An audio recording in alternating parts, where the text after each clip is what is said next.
Assalamualaikum. Dah sedia? Okey, kita baca doa dulu. Raditu billahi rabba bil islami dina wa muhammadin nabiyya wa rasulah wa bil jami'a khairina warzuqni rahmat. Okey, ni saya screenshot kajian yang dilakukan. Ni saya semua dalam slide saya ni saya ambil melalui kita punya library. Dah belajar kan, dah belajar tu terus cari jurnal research kat dalam tu banyak Okay, kita tengok tajuk dia. The pattern of learning styles among second year students in business management and hospitality programs at one of the vocational college in Northern Zone. Okay, dia punya participant murid yang berada tahun kedua yang mengambil jurusan pengurusan bisnes ni, pengurusan perniagaan dan program hospitality. Tempat dia Northern Zone, dekat salah satu college vocational. Okay, dia nak tahu pattern learning style pelajar dekat sana. So macam mana dia nak tahu yang researcher ni, cara dia nak tahu pattern learning style ni, dia menggunakan questionnaire. Okay, kita tengok ni questionnaire yang digunakan ialah Index of Learning Style Questionnaire. Bila saya buka research tu, dia dah ada link. Jadi bila kita tekan link tu, akan keluar questionnaire tu. Okay, ni contoh questionnaire. Okay, pada pendapat kamu kan, bila research kita ni ada questionnaire, lepas tu kita nak kaji learning style ataupun minat, kecenderungan, kamu rasa apa jenis kajian ni? Okay, ni. Jadi kajian ni adalah salah satu contoh kajian tinjauan, survey study. Okay, saya Nurul Akmal binti Zuzaimi, dibimbing oleh pensyarah Nur Syarabati bin Abdul Razak. Kita minggu ni kita akan bincang berkaitan dengan kajian tinjauan. Ini adalah sub-sub tajuk dalam kajian tinjauan yang kita akan bincangkan dan kita akan berkongsi pada kali ini. Okey, kita tengok maksud dia. Kajian tinjauan ni, kalau kita nak kumpul maklumat tentang manusia, especially daripada difokus kepada kepercayaan, tabiat, pendapat, tingkah laku, perasaan dan lebih kuranglah benda-benda yang kita tak tahu, yang kita tak nampak jelas. Kita kena tanya dia baru kita tahu. Okay, then kalau kita nak maklumat yang dikumpul daripada sampel individu berdasarkan respon terhadap soalan. Bila kita bagi questionnaire tu, kira soalan lah, questionnaire kan. Lepas tu kita bagi dekat sampel, kita kumpul, kita akan dapat satu maklumat. Okay, then surveys rely on asking the same question in the same way to large number of people and obtaining a lot of responses. Okay, kajian tinjauan ni, kenapa kita guna kajian tinjauan ni? Bila kita nak respon daripada ramai orang. Okay, ni sumber-sumber yang saya ambil ni, ada buku yang saya pinjam daripada library, ada internet. Okay, ni menurut Stanford, tinjauan ialah huraian terperinci dalam bentuk kuantiti berkenaan satu populasi. Dia, kalau kajian tinjauan, dia memang tak boleh lari daripada manusia, daripada populasi. Contohnya, 80% guru tidak bersetuju murid dibenarkan membawa telefon bimbit ke sekolah. Macam mana dia dapat data 80% guru tak setuju? Mesti dia bagi survey, dia tanya kan. Melalui survey tu baru dia tahu 80% guru tidak bersetuju. Kalau kita tak buat survey, kita tahu berapa orang setuju, berapa orang tak setuju. Okey, itulah kita panggil kajian kuantitatif, sebab kita ada data kan, berapa persen, apa semua kan. Dan tapi kita kena ingat poin dia adalah bukan experimental. Dia bukan, betul lah, bukan eksperimen. Okey, jadi tak ada pemboleh ubah dimanipulasikan. Ni tujuan dia. Banyak dia tujuan dia, tapi ni salah satu, ni antara tujuan yang saya kutip-kutip daripada buku dengan website. Kita tengok kan, tujuan kajian tinjauan ni ialah to provide a comprehensive, representative summary of specific characteristic, belief, attitudes, opinion or behavior patterns of population. Sama macam maksud tadi kan, benda ni macam repetition je. Kajian tinjauan ni, kalau kita senang, kita konsep dia, kita nak kutip data atau nak tahu lebih detail tentang satu populasi, nak tahu lebih detail pasal populasi tersebut dari segi minat, pandangan, kepercayaan, itulah survey study ni. Okay, dan kalau saya ulang lagi sekali, responden yang ramai, kita akan guna kajian tinjauan ni. Okey, lepas tu macam ni, poin yang last ni, untuk mereka yang hendak memahami kajian dengan lebih mendalam dan menganalisis kajian yang telah dilakukan. Kita dah ada satu kajian, tapi kita nak tahu lagi detail pasal kajian tu, atau nak mengesahkan lagi kajian tu, kita buat questionnaire, tanya sampel tu. Okey, bila dan kenapa kita menjalankan tinjauan? Ni sama, poin sama tadi. Kita nak tahu tingkah laku, percayaan, pandangan kan. Okey, ni poin kedua. Tinjauan biasanya tidak dilakukan apabila data boleh diperhatikan secara terus atau terdapatnya sumber lain. Okey, contohnya kalau kita nak uji physical activity. Kalau kita nak uji physical activity ni, ada banyak kan questionnaire untuk kita uji physical activity level. Macam CHAM, PAC, physical activity questionnaire. Lagi kita ada apa lagi? Yang WHO buat ada juga kan untuk uji physical activity kan. Macam 7 days physical activity recall. Tapi ada ni saya petik dalam buku, dia just state, contohnya aktiviti harian ni, kalau kita record guna gadget, bukan guna gadget, guna macam kalau kita tahu aktiviti fizikal tu, ada satu alat tu, pedometer. Yang tu lagi accurate compare tu kita guna survey. Macam sekarang ni pun kita ada macam kita punya jam pun boleh tahu kan kita punya aktiviti fizikal kan, macam iWatch, Garmin, semua tu kan. Handphone pun boleh kan. So itulah dia cakap, better kalau kita nak ukur physical activity ni, better guna benda yang lagi accurate. Tapi kalau ramai tak apalah kan. Kalau ramai, contohnya kalau kita nak ukur, macam saya pernah lah nak buat kajian, saya nak ukur physical activity level murid-murid orang asli, budak-budak sekolah kan. Diorang adalah ramai, so diorang bukannya ada gadget tu kan. Jadi, tapi saya buat dua lah masa tu. Saya bagi juga pedometer, saya bagi juga questionnaire, dua-dua saya bagi. Okay, ni kita tengok balik dia punya macam perkaitan dia kan.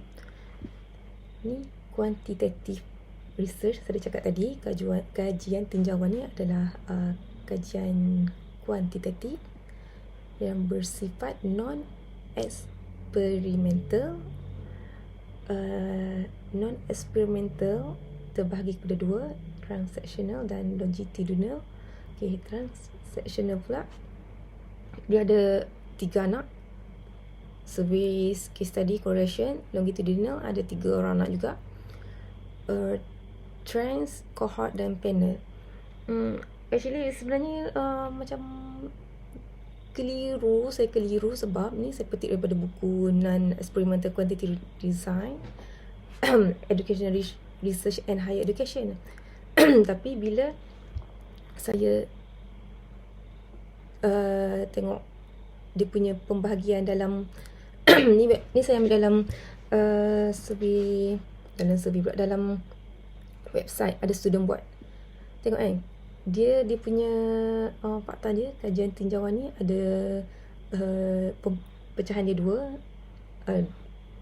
longitudinal dan cross sectional. Lepas tu barulah longitudinal ni barulah ada 3 pecahan pula kan, ada 3 anak pula kan.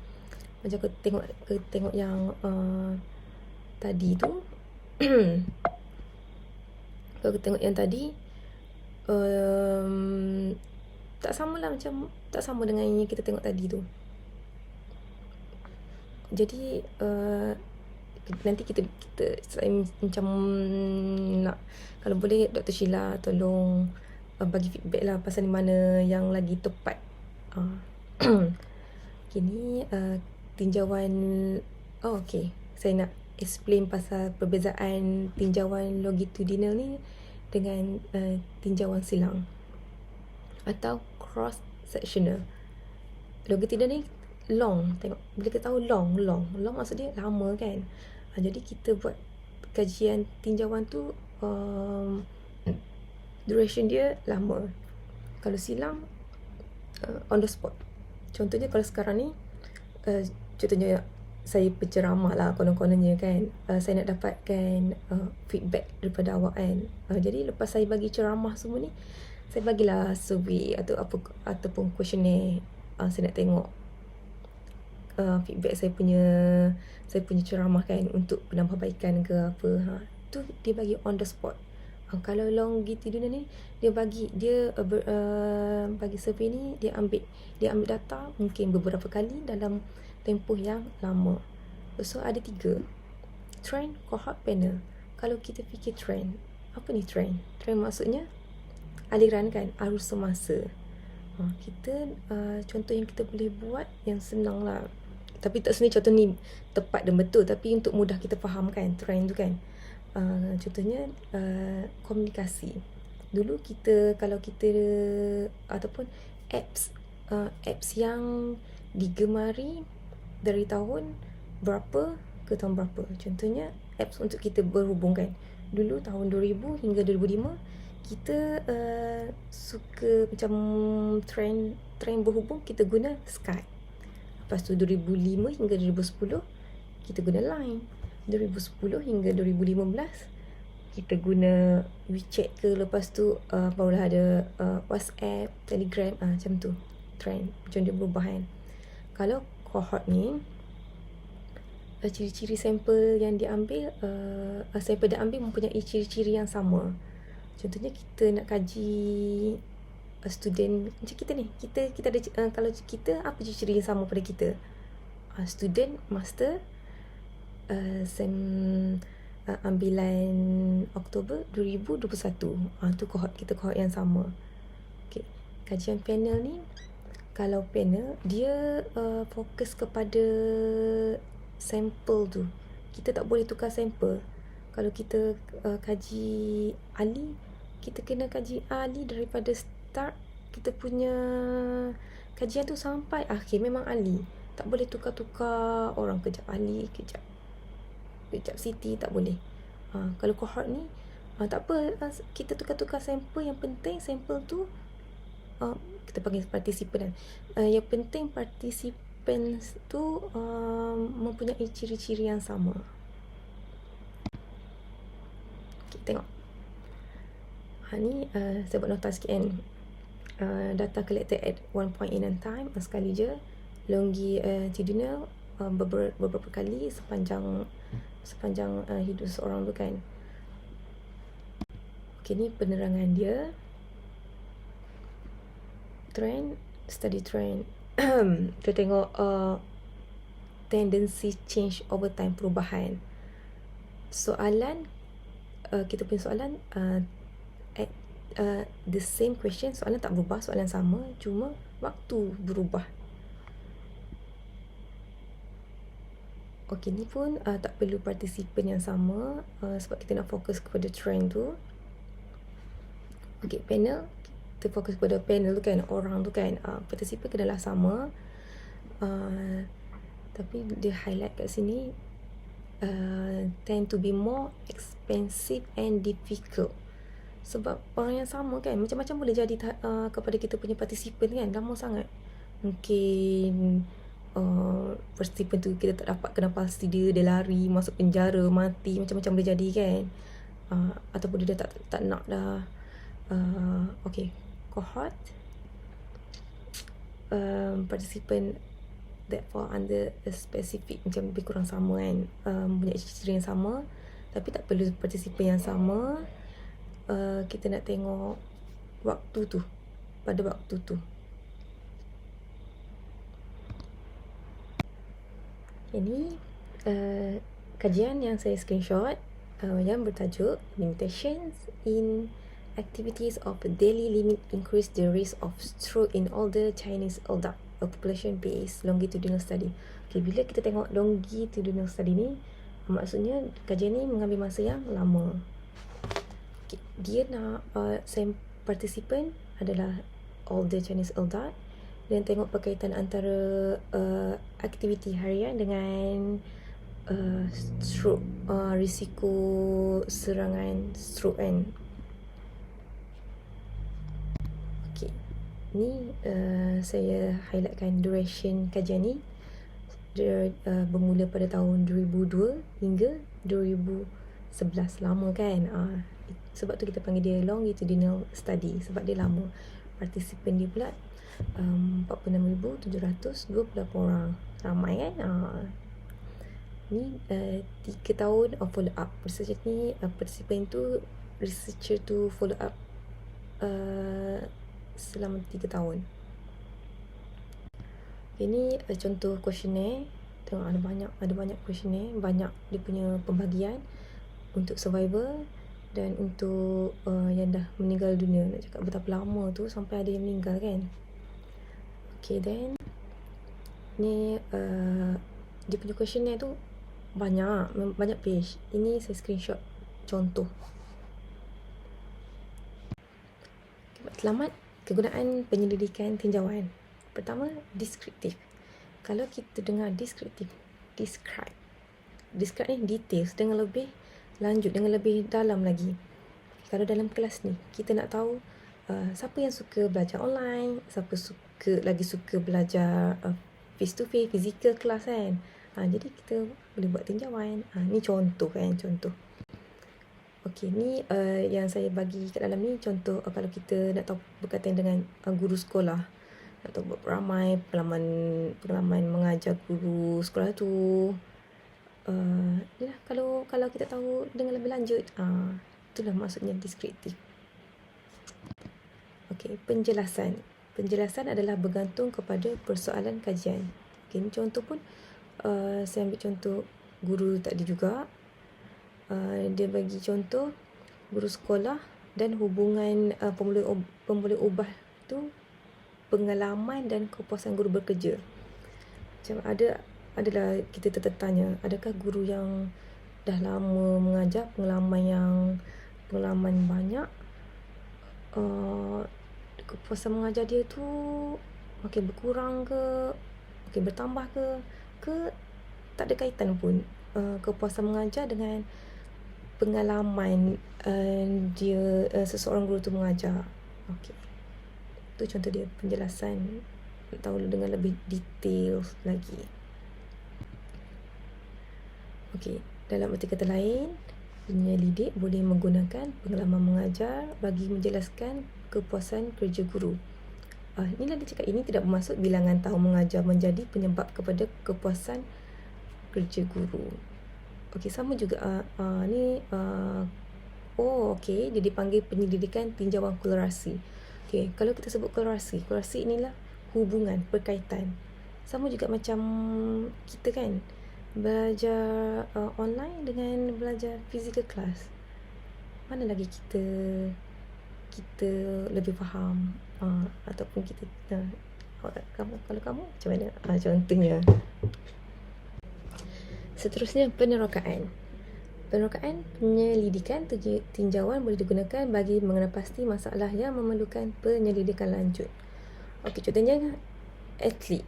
Kita tengok atlet kita macam burn out ataupun tak bersemangat. Kita kaji dia, kenapa dia tak bersemangat, kenapa dia macam tak tenaga. Jadi kita boleh buat tinjauan kenapa masalah itu muncul dan kita boleh selesaikan masalah dia. Kalau dia burn out, maybe dia over training ke, contoh. Okay, ni saya petik dalam buku 6 Steps for Designing Survey. Langkah-langkah untuk kita membuat survey tu.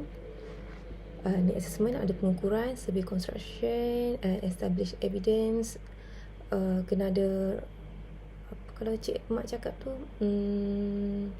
validity dengan reliability. Kita kena rujuk pakar bahasa, pakar profession tu, untuk kita betul-betul macam untuk kita pastikan kita punya questionnaire tu memang boleh digunakan. Macam ada setengah questionnaire, saya pernah guna questionnaire physical activity questionnaire untuk budak-budak. Saya tengok questionnaire tu pun macam susah untuk budak-budak faham, tidak sesuai untuk budak-budak sekolah. Sebab tu kita kena ada kesahan daripada pakar bahasa dengan juga pakar bidang. Okay, survey delivery. Macam mana kita nak bagi questionnaire tu? Ada macam-macam. Kejap lagi saya akan tunjuk. Contohnya kita boleh bagi questionnaire tu by mail, by phone, online. Okay, lepas kita dapat balik feedback tu, kita dapat data kan, kita analyse data tu guna kaedah apa kan. Then lepas dapat data, dia punya hasil tu, macam mana kita nak report kita punya hasil kajian yang kita lakukan tu, survey data yang kita dapat tadi tu, macam mana kita nak report, nak buat laporan. Okay, ni types of survey method. Tengok, person administered survey, telephone, self administered survey, online surveys. Ni pun kita boleh buat tinjauan kan. Kalau dulu, saya rasa sekarang ni semua online kan. Jarang sangat lah nak pergi kertas semua kan, bazir kertas kan. Okay, ni contoh-contoh person administered survey, telephone administered survey, self administered survey. Ni online survey. Saya rasa ni lagi senang kan, jimat, cepat, paperless. Okay, then limitation. First kali, limitation ni macam kekurangan dia kan, recall bias. Kalau kita, saya bagi contoh soalan 7 days physical activities recall. Kalau kita baca soalan tu, okay, contohnya soalan dia macam ni, berapa kali kamu melakukan aktiviti berat pada minggu lepas. Kadang-kadang kita kena ingat balik kan, mungkin kita terlupa, macam-macam boleh jadi kan. Okay, attrition. Okay, attrition ni maksud dia macam yang kajian yang dekat China tadi kan, ada yang meninggal sebab biasa kan bila lama kan, ada yang drop out, tak boleh dikenal pasti, hilang tanpa jejak, macam-macam kan. Tu kita panggil dia attrition. Jadi bila kita punya participant pun menghilang, kita punya data tu pun effect lah kan. Okay, then extremely costly. Logik lah kan, makin lama cost pun makin mahal lah, macam tu. Ada banyak lagi actually limitation ni, dan errors. Mungkin saya tak letak errors dalam ni. Errors masa kita nak kutip data tu, ada error dari segi pensampaian, error masa kutip data, macam-macam error tu boleh terjadi. Okay, itu sahaja. Ada lagi, saya kan dah habis. Okay, ni contoh kejap Okay, ini adalah questionnaire. Kita nak tahu physical activity tengok kan, kalau boleh nampak kat sini, saya baca salah satu dia. Okay, saya dah beritahu dah tadi. How much time do you spend doing moderate intensity sports, fitness or recreational leisure activities on a typical day? Kita kena recall balik berapa kali dia nak dalam jam dan minit. Berapa jam dan minit kita menjalankan aktiviti ni. Kita kena imbas balik. Mungkin boleh berlaku tak ingat lah, macam-macam lah kan. Tak ingat berapa kali kita buat. Terutama kalau kita punya participant tu kanak-kanak ke, orang yang older ke, orang yang sibuk. Okay, reference. Okay, this is all for me. Thank you semua.